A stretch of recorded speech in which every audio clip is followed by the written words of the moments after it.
Was wäre, wenn dein Gehirn jeden Tag dein Leben gegen deinen Willen erschafft? Ganz automatisch? Dann wäre es höchste Zeit, neu zu denken. Willkommen beim Einfach Deutsch lernen Podcast.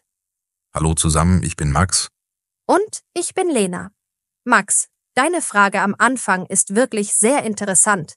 Dieses automatische Erschaffen, das klingt zuerst vielleicht ein bisschen komisch, oder? Ja, aber es ist auch eine große Chance, wenn wir verstehen, wie das funktioniert. Und genau darüber wollen wir heute sprechen. Unser Thema heute ist Gehirn neu gedacht. Es geht darum, wie unsere täglichen Gedanken und unsere Gewohnheiten unser Leben formen, oft ohne dass wir es direkt merken. Genau. Viele Dinge, die wir jeden Tag machen, sind wie ein festes Programm in unserem Kopf. Stell dir vor, du fährst jeden Tag mit dem Fahrrad zur Arbeit. Am Anfang musst du viel nachdenken. Welchen Weg nehme ich? Wann muss ich bremsen? Aber nach ein paar Wochen? Dann fahre ich ganz automatisch. Ich denke vielleicht schon an meinen ersten Kaffee im Büro oder an meine Aufgaben für den Tag. Mein Gehirn hat die Routine gelernt. Richtig. Und so ist es mit vielen Dingen in unserem Leben, auch mit unseren Gedanken und Gefühlen. Es wird oft gesagt, dass wir jeden Tag ähnliche Gedanken über uns selbst oder über unsere Probleme denken.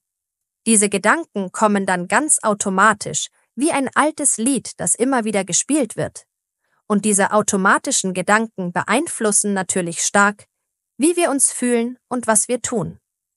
Und wenn diese automatischen Gedanken oft negativ sind, zum Beispiel ich kann das nicht oder immer passiert mir so etwas Blödes, dann erschaffen wir uns damit vielleicht ein Leben, das wir eigentlich gar nicht wollen. Darum ist es so wichtig, neu zu denken und diese Programme zu verstehen. Viele Menschen wachen morgens auf und der erste Gedanke ist bei ihren Problemen. Diese Probleme sind oft mit alten Erinnerungen verbunden, vielleicht an bestimmte Menschen oder Situationen. Wenn dein Gehirn also immer wieder diese alten Erinnerungen abspielt, dann lebst du gedanklich oft in der Vergangenheit. Und jede dieser Erinnerungen ist mit Gefühlen verbunden. Wenn du an ein Problem denkst, fühlst du dich vielleicht traurig, wütend oder gestresst. Wie du denkst und wie du dich fühlst, das zusammen macht aus, wer du bist und wie du dich in der Welt zeigst. Wenn du also deinen Tag immer mit Gedanken an die Vergangenheit beginnst, ist es wahrscheinlich, dass deine Zukunft deiner Vergangenheit ähneln wird. Stell dir vor, gestern hat dich etwas geärgert. Heute wachst du auf, denkst daran und fühlst dich wieder ärgerlich. Wenn du das eine Woche lang machst, denken andere vielleicht, du bist oft schlecht gelaunt. Wenn du es noch länger machst, kann dieser Ärger ein Teil von dir werden, ein Teil deines Charakters. So haben deine Gedanken also wirklich etwas mit deinem Leben und deiner Zukunft zu tun. Es ist auch interessant, wie unsere täglichen Routinen uns beeinflussen. Viele von uns greifen morgens als erstes zum Handy, checken Nachrichten oder soziale Medien, dann immer die gleiche Tasse für den Kaffee, der gleiche Weg zur Arbeit. Diese Routinen geben uns Sicherheit, aber sie können uns auch in alte Mustern festhalten. Man lebt dann wie auf Autopilot. Man sagt, dass ein sehr großer Teil von dem, was wir sind, unsere Gewohnheiten, unsere typischen Gefühle, unsere Meinungen, schon in jungen Jahren wie ein festes Programm in uns gespeichert wird. Vielleicht 95% von dem, was wir tun, läuft automatisch ab. Und dann wollen wir mit unserem bewussten Verstand, den restlichen 5%, etwas ändern. Wir sagen, ich will glücklicher sein oder ich will gesünder leben. Aber es ist schwer, gegen ein so starkes automatisches Programm anzukommen. Das ist, als ob ein kleiner Teil von dir gegen einen sehr, sehr starken Teil kämpft. Wie können wir also anfangen, etwas zu ändern? Eine Idee ist, dass wir lernen müssen, unsere automatischen Gedanken und Programme besser zu verstehen. Und dafür gibt es eine Methode, die vielen Menschen hilft. Meditation. Meditation bedeutet nicht, dass man an nichts denken darf. Es bedeutet eher, dass man lernt, seine Gedanken zu beobachten, ohne sofort darauf zu reagieren. Man wird ruhiger und kann besser erkennen, was im eigenen Kopf so vor sich geht. Es ist, als würde man einen Schritt zurücktreten und sich selbst zuschauen. Manche Leute sagen, dass der Verstand, der immer analysiert und bewertet, wie ein Wächter zwischen unseren bewussten Wünschen und unseren unbewussten Programmen steht. Durch Meditation kann dieser Wächter etwas ruhiger werden. So können wir vielleicht besser an unsere inneren Programme herankommen und sie verändern. Viele Menschen beginnen erst dann etwas in ihrem Leben zu ändern, wenn etwas Schlimmes passiert, eine Krankheit, eine Krise. Aber man kann auch lernen und sich verändern, weil man Freude und Inspiration sucht, nicht nur weil man leiden muss. Man hat die Wahl. Es ist auch so, dass viele von uns oft im Stressmodus leben. Man erwartet vielleicht immer das Schlimmste, weil man schlechte Erfahrungen gemacht hat. Aber es gibt unendlich viele Möglichkeiten, wie die Zukunft sein kann. Wir müssen nicht immer die negativste Möglichkeit wählen. Wenn wir uns oft an negative Dinge erinnern, dann fühlt sich unser Körper so, als ob diese Dinge genau jetzt wieder passieren. Der Körper kann nicht gut zwischen einer echten Erfahrung und einer starken Erinnerung oder Vorstellung unterscheiden. Er produziert dann die gleichen Stresschemikalien. So halten wir uns oft selbst in negativen Gefühlen gefangen, einfach weil wir immer wieder darüber nachdenken. Wir sagen vielleicht, ich will mich ändern. Aber unser Körper ist an die alten, oft negativen Gefühle so gewöhnt. Er war früher unser Diener, aber jetzt ist er oft der Chef. Und wenn wir dann entscheiden, etwas Neues zu probieren, etwas Unbekanntes, dann mag der Körper das oft nicht. Er mag das Bekannte, auch wenn es nicht gut für uns ist. Das Unbekannte kann sich erst einmal komisch oder sogar beängstigend anfühlen. Man kann das vergleichen mit dem Sprung in ein kaltes Wasser. Der Körper wird vielleicht versuchen, uns davon abzuhalten. Wenn du zum Beispiel anfängst zu meditieren, juckt plötzlich deine Nase. Du musst unbedingt an eine wichtige Aufgabe denken. Oder eine alte Erinnerung kommt hoch. Das ist oft der Körper, der sagt, hey, komm, lass uns zurück zu unserem alten, bekannten Leben, auch wenn es nicht so toll war. Aber das Unbekannte ist auch der Ort, wo wir Neues erschaffen können, und Meditation ist ein Weg, um in diesen Raum des Unbekannten zu gelangen. Wenn man tief entspannt ist, kann man sich fragen, was für ein Leben möchte ich wirklich? Wie möchte ich sein? Ein Tipp ist, sich im Geist vorzustellen, wie man sein möchte. Wenn man sich das oft und intensiv vorstellt, dann lernt das Gehirn diese neue Art zu sein. Es heißt, dass das Gehirn nicht gut zwischen einer starken Vorstellung und einer echten Erfahrung unterscheiden kann. Man installiert sozusagen neue Programme für die Zukunft. Dein Gehirn ist dann nicht mehr nur eine Erinnerung an die Vergangenheit, sondern auch ein Plan für die Zukunft. Das Wichtigste dabei ist nicht nur das Denken, sondern auch das Fühlen. Wenn Gedanken die Sprache des Gehirns sind, dann sind Gefühle die Sprache des Körpers.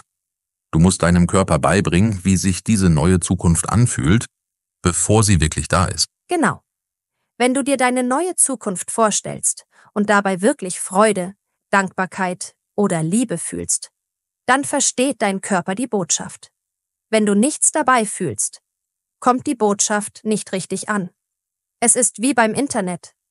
Das Modem kann an sein, aber wenn das WLAN am Handy aus ist, gibt es keine Verbindung.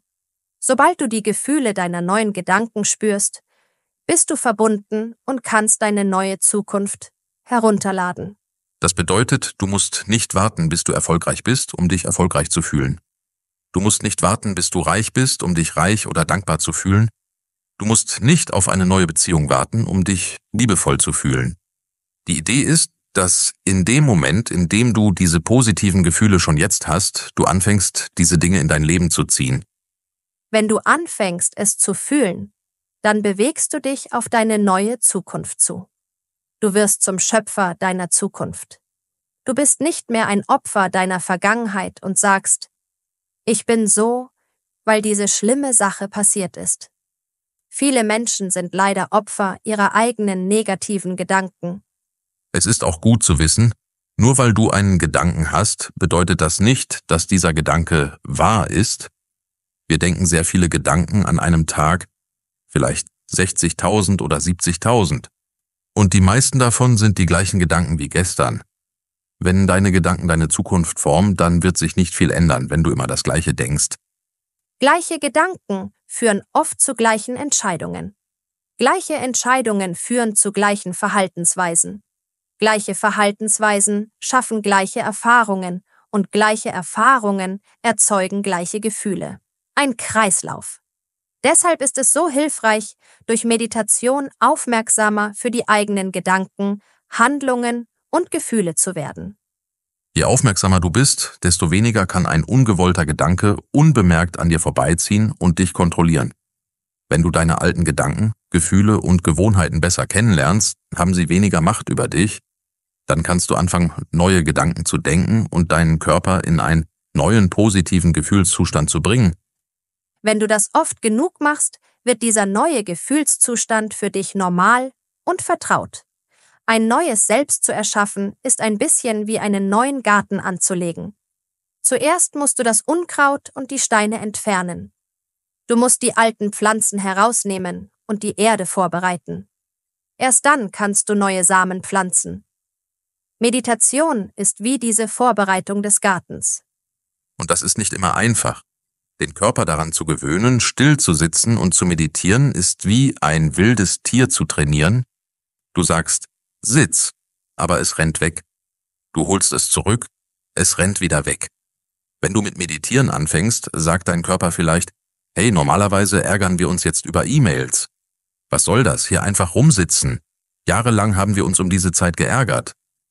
Der Körper sucht nach den bekannten Gefühlszuständen, auch wenn sie negativ sind. Einfach, weil er sie kennt. Jedes Mal, wenn du merkst, was dein Körper macht oder was du gerade automatisch denkst und deine Aufmerksamkeit zurück in den jetzigen Moment bringst, zeigst du deinem Körper, dass jetzt du der Chef bist, nicht das alte Programm. Dein Wille wird stärker als die Gewohnheit. Mit viel Übung wird dein Körper ruhiger und gehorcht. Man sagt, dass in dem Moment, wo der Körper sich entspannt und aufgibt, Energie freigesetzt wird. Du fühlst dich freier von alten Emotionen, die dich in der Vergangenheit festgehalten haben. Wenn du das nur eine Woche lang regelmäßig machst, kannst du oft schon erste kleine Unterschiede in deinem Leben bemerken. Du wirst dich öfter dabei erwischen, wie du in alte, negative Muster zurückfallen willst und kannst dich dann bewusst anders entscheiden. Natürlich ist das ein Prozess. Man muss es immer wieder üben, bis die gewünschte neue Realität zur normalen Realität geworden ist. Es geht darum, nicht mehr nur über Probleme nachzudenken, sondern aktiv den gewünschten Zustand für sich zu erschaffen. Eine wirklich spannende Vorstellung, dass wir so viel Einfluss auf unser Denken und Fühlen haben können. Und das waren einige Grundideen zum Thema Gehirn neu gedacht. Wir hoffen, diese Folge im Einfach Deutsch lernen Podcast hat euch zum Nachdenken angeregt und ihr konntet auch ein paar neue Wörter und Ausdrücke mitnehmen. Es ist ein komplexes Thema, aber es lohnt sich, darüber auf Deutsch zu sprechen und zu lernen. Genau. Vielen Dank fürs Zuhören. Bis zum nächsten Mal. Tschüss!